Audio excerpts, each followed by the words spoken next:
इस चुनाव से ठीक पहले कांग्रेस की नजर बीजेपी के असंतुष्टों पर है। इसके लिए कांग्रेस ने बीजेपी वर्सेस बीजेपी की रणनीति बनाई है। रिपोर्ट आप देखिए।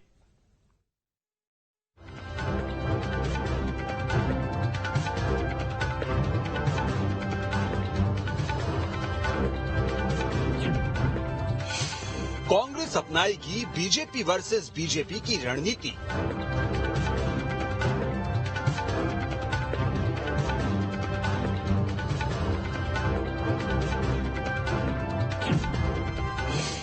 बीजेपी के असंतुष्टों के जरिए साधेगी राजनीति।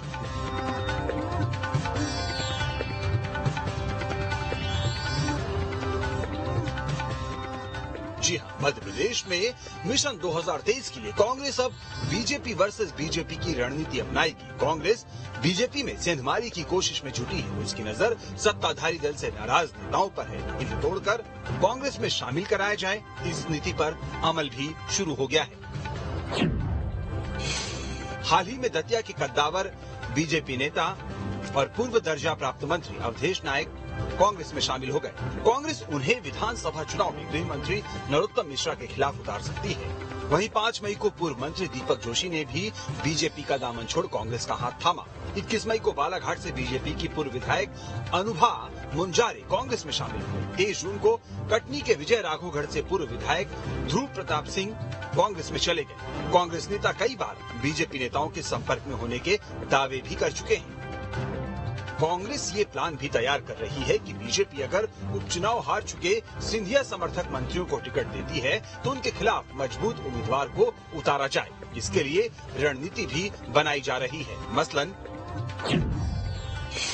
मंत्री तुलसी सिलावट और उनकी सावेर सीट पर कांग्रेस की नजर है। सिलावट के सामने बीजेपी नेता राजेश सोनकर को खड़ा करने की कोशिश है। हालांकि राजेश सोनकर सार्वजनिक रूप से इस बात को खारिज कर चुके हैं। मंत्री राजवर्धन सिंह दत्ती गांव के खिलाफ भंवर सिंह शेखावत पर नजर है। शेखावत पिछले कुछ समय से बीजेपी से नाराज भी बताए जा रहे हैं। वहीं स्वास्थ्य मंत्री डॉक्टर प्रभुराम चौधरी के खिलाफ कांग्रेस की गौरी शंकर शेजवार के पुत्र मुदित शेजवार पर नजर है। 2018 में प्रभुराम चौधरी ने कांग्रेस में रहते हुए बीजेपी की टिकट से लड़ रहे मुदित शेजवार को हराया था। इसी तरह गोविंद सिंह राजपूत, इमरती देवी, मुन्ना लाल गोयल जैसे चेहरों के खिलाफ भी कांग्रेस की रणनीति तैयार है। हालांकि बीजेपी कांग्रेस की इस रणनीति से अनजान नहीं है। यही वजह है कि अब बीजेपी में भी रूठों को मनाने की कवायद तेज हो गई है। खुद अमित शाह सभी वरिष्ठ नेताओं को रूठों को मनाने का टास्क दे चुके हैं, जिससे कि कांग्रेस को बीजेपी में स्पेस ना मिल सके। देखिए, कमलनाथ जी की स्थिति बहुत ही दयनीय और निराशा और हताशाजनक है।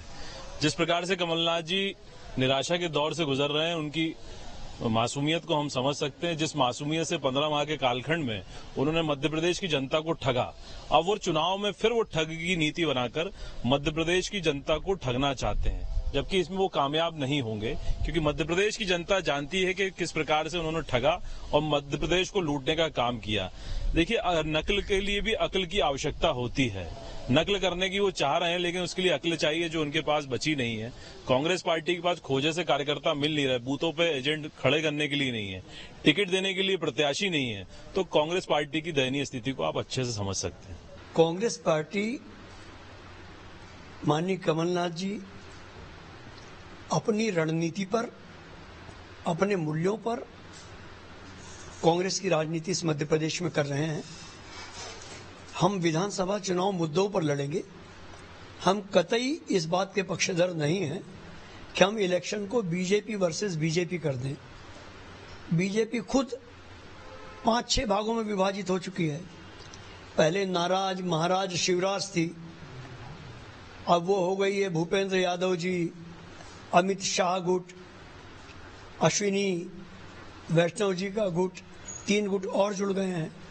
तो जो खुद अपनी मौत दिवंगत हो रहा हो, हम उसमें क्या करेंगे?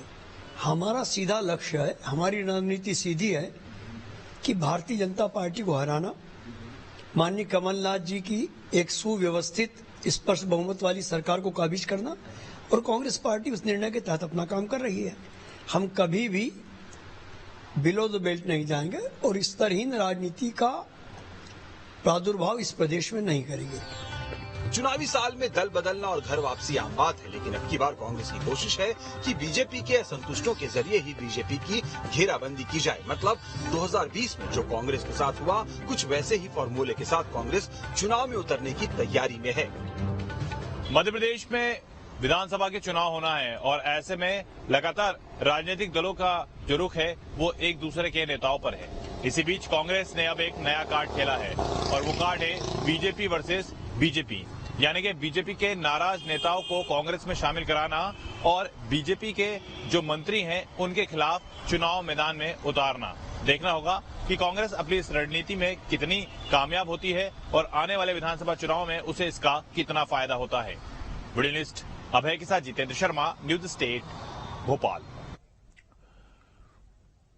तो खबर तो यह है कि कांग्रेस के मंत्री तुलसी सिलावट और उनके साबिर सीट पर नजर है। सिलावट के सामने बीजेपी नेता राजेश सोनकर को खड़ा करने की कोशिश। हालांकि सोनकर सार्वजनिक रूप से इसे खारिज कर चुके हैं। राजवर्धन सिंह दत्ती गांव के खिलाफ भंवर सिंह शेखावत पर नजर है। शेखावत पिछले कुछ समय से बीजेपी से नाराज चल रहे हैं। मंत्री डॉक्टर प्रभुराम चौधरी के खिलाफ कांग्रेस की मुदित शेजवार पर नजर है। 2018 में प्रभुराम चौधरी ने कांग्रेस की टिकट से मुदित शेजवार को हराया था। इसी तरह गोविंद सिंह राजपूत, इमरती देवी, मुन्नालाल गोयल के खिलाफ भी रणनीति है। तो वहीं मध्य प्रदेश में दलित आदिवासी पॉलिटिक्स फिर से तेज हो गई है। एमपी में आखिर दलित आदिवासी फैक्टर इतना अहम क्यों है, इस रिपोर्ट के जरिए समझते हैं।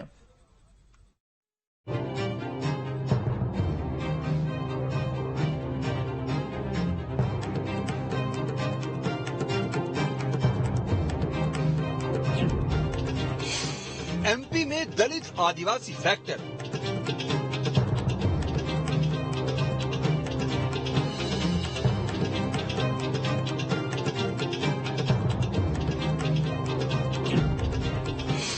चुनाव में डालेगा कितना असर?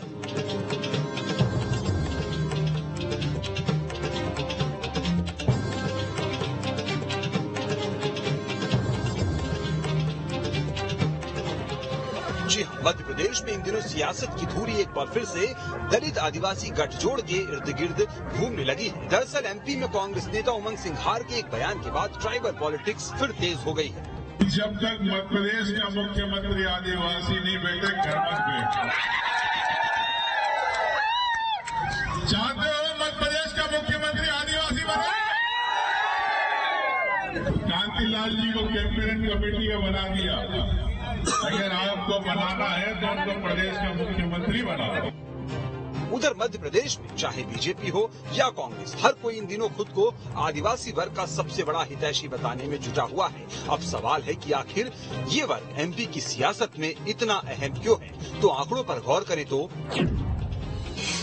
1990 में बीजेपी की सरकार बनने पर एसटी सीटों का अहम रोल रहा। 1993 और 1998 में ये वोट बैंक कांग्रेस में गया तो एमपी में कांग्रेस की सरकार बनी। 2003 के चुनाव में आदिवासी बीजेपी के साथ आए।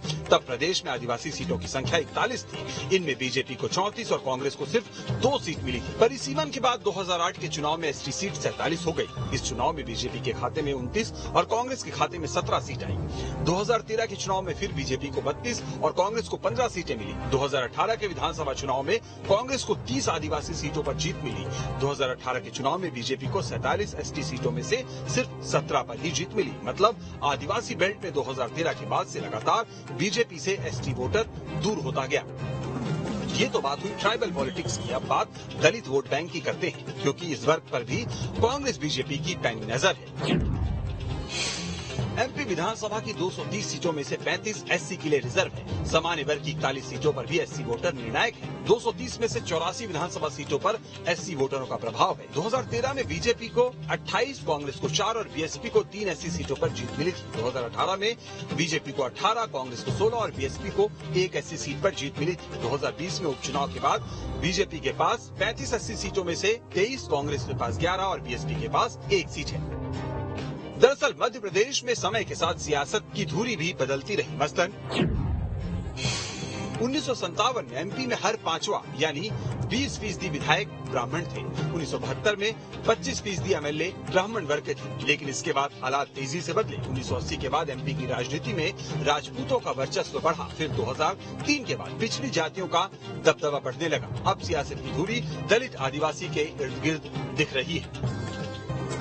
बहरहाल दलित आदिवासी पॉलिटिक्स पर कांग्रेस बीजेपी का क्या कहना है, ये सुनिए। देखिए, सबसे पहली चीज यह है कि इस देश में आदिवासी हों, दलित हों, उनके अतीत तक को अपमानित करने का काम कांग्रेस पार्टी ने किया था। भारतीय जनता पार्टी की सरकार ने आदिवासी और दलित वर्ग से आने वाले जितने भी राष्ट्र नायक हैं, उनके योगदान को इस राष्ट्र की उन्नति में, इस राष्ट्र की स्वाभिमान की रक्षा में जो भी था, उसको हमेशा सम्मानित करने का काम किया। और उसके अतिरिक्त भी भारतीय जनता पार्टी की सरकार उनके भविष्य को लेकर के चिंती है। आदिवासियों के लिए पेशा कानून की बात हो, SC/ST एक्ट के इम्प्लीमेंटेशन की बात हो, उसके अतिरिक्त भी अनेकों ऐसी विकासकारी योजनाएं जिसके माध्यम से इतना बड़ा लाभार्थी वर्ग सीधे तौर पर इन योजनाओं के माध्यम से लाभान्वित हो, यह भारतीय जनता पार्टी की सरकार ने सुनिश्चित किया है। कांग्रेस पार्टी ने हमेशा से अनुसूचित जाति और अनुसूचित जनजाति वर्ग के लोगों को वोट बैंक समझा, उनके साथ कभी न्याय करने का काम नहीं किया। मध्य प्रदेश में NCRB का आंकड़ा बताता है कि पिछले 3 साल में आदिवासी और दलितों पे जो अत्याचार हो रहा है उसका प्रतिशत 35 है। और ये शिवराज सरकार की नाकामी है कि लगातार आदिवासी और दलितों पे जो अत्याचार हो रहा है उसमें ये सरकार मूक दर्शक बन के देख रही है। और सबसे भयानक बात यह है कि इसमें सब घटनाओं में भाजपा के नेताओं की संलिप्तता खुलकर सामने आ रही है। आदिवासी के कपाल पे मूत्र विसर्जन करना हो या उनको जिंदा गाड़ देना हो या अन्य तरह के उनके प्रताड़ना के केस हैं, उसी को लेकर कांग्रेस पार्टी हमेशा से आदिवासी और दलितों की आवाज बनती रही है। और आगामी विधानसभा चुनाव में भी निश्चित ही हमको आदिवासी और दलितों का आशीर्वाद मिलेगा और भाजपा को आदिवासी दलित इस मध्य प्रदेश से फिर रवाना करने के लिए तैयार हैं। मध्य प्रदेश में दलित आदिवासी कैक्टर की बात करें तो 84 रिजर्व सीटों के साथ ही 100 से ज्यादा सीटों पर इनका प्रभाव है। यही वजह है कि चाहे बीजेपी हो या कांग्रेस, हर को अपने अपने हिसाब से सियासी पत्ते फेंट रहा है। मध्य प्रदेश विधानसभा चुनाव से पहले प्रदेश में आदिवासी और दलित की राजनीति तेज हो गई है। 230 विधानसभा सीटों में से 47 सीट आदिवासी बहुल है, तो वहीं 32 सीट अनुसूचित जाति के लिए आरक्षित है। ऐसे में हर एक पार्टी की नजर इन सीटों पर रहती है, जिससे सत्ता की चाबी उसके हाथ लगे। हालांकि अब ये देखने वाली बात होगी कि आदिवासी और दलित की राजनीति कितनी असरदार साबित होती है। वीडियो जर्नलिस्ट प्रदीप के साथ नीलम गुरवे, न्यूज स्टेट मध्य प्रदेश, छत्तीसगढ़।